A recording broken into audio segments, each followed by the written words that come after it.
Ancelotti renovou com a seleção brasileira. E muita gente achou que era só contrato, só dinheiro, só conveniência. Mas não é isso. Não é simples assim. Ele renovou porque viu algo nessa geração que pode mudar a história do Brasil. E hoje eu vou te explicar exatamente por que ele decidiu ficar. Quando anunciaram o nome de Carlo Ancelotti na seleção brasileira de futebol, muita gente duvidou. Gringo na seleção? Ele não entende o Brasil. Isso não vai dar certo. A desconfiança foi imediata. Afinal, estamos falando da camisa mais pesada do futebol mundial. A seleção mais cobrada do planeta. Um ambiente onde ídolos viram vilões em questão de semanas. Só que existe um detalhe importante. Ancelotti não é um técnico comum. Ele é um dos maiores vencedores da história do futebol. Um treinador que empilhou Champions League, que comandou gigantes da Europa, que passou por clubes como Milan, Bayern, PSG e principalmente pelo Real Madrid, o maior palco do futebol mundial. Mas o que realmente diferencia Ancelotti não são apenas os títulos. É a gestão humana. Ele não é o técnico do grito. Ele não é o treinador que vive de frases de efeito ou de explosões à beira do campo. Ele é o técnico do controle emocional, do ambiente equilibrado, da confiança construída no dia a dia. E isso faz toda a diferença quando você olha para a nova geração brasileira. Porque se existe alguém que conhece de perto o coração dessa geração, é ele. Olha o caso de Vinícius Júnior. Quando ainda era questionado por finalização, quando parte da imprensa espanhola pegava pesado, foi Ancelotti quem bancou. Foi ele quem protegeu publicamente, quem deu liberdade para errar, quem manteve o jogador em campo mesmo sob críticas. O resultado?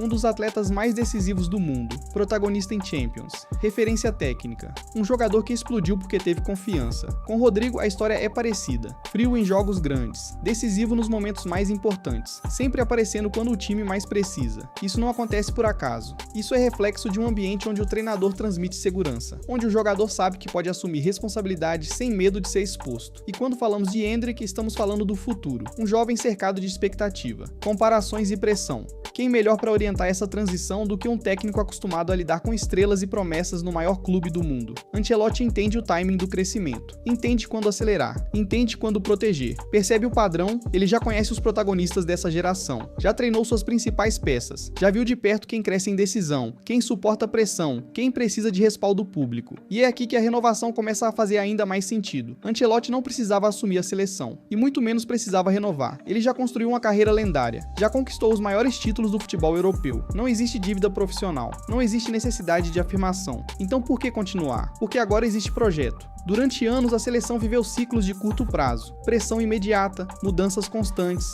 falta de continuidade. Um ambiente onde o resultado de uma partida definiu o rumo de todo o planejamento. Ancelotti não trabalha assim, ele precisa de horizonte, precisa de estabilidade, precisa de tempo para testar, ajustar, corrigir. E ao renovar, ele sinaliza que acredita que esse cenário mudou, que há planejamento até a Copa, que há autonomia para montar elenco, que existe confiança da estrutura da CBF no trabalho dele. Um técnico desse tamanho não aceita ser bombeiro de crise. Ele aceita quando sente que pode construir algo duradouro. E talvez este seja o último grande desafio da carreira dele.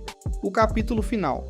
O legado definitivo. Porque ganhar Champions pelo Real Madrid é gigantesco. Mas ganhar uma Copa do Mundo com o Brasil, isso muda a dimensão histórica de qualquer treinador. Agora olha para o elenco brasileiro hoje. A quantidade de atacantes decisivos é absurda. Vinícius, Rodrigo, Endrick, Martinelli, Rafinha, Savinho.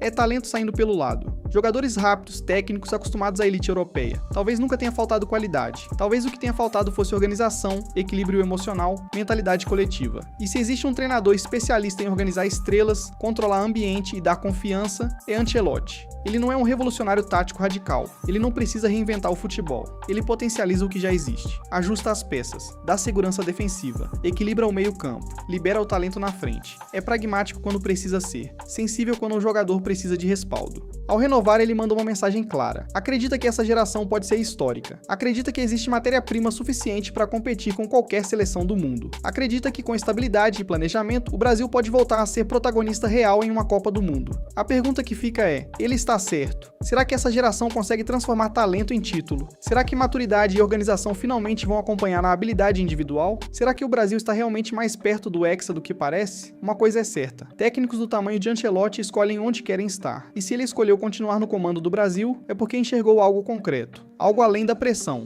além da crítica, além do risco. Ele renovou porque viu potencial, porque conhece os protagonistas, porque acredita no projeto, porque enxerga a chance de fechar a carreira com o maior título possível. E talvez, só talvez, o Brasil esteja prestes a viver um novo capítulo histórico.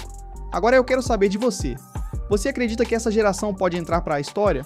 Ou ainda falta algo para o Brasil voltar definitivamente ao topo? Porque se Ancelotti decidiu ficar, é porque ele viu algo que talvez muitos ainda não perceberam completamente. E se ele estiver certo, o Hexa pode deixar de ser sonho para virar realidade.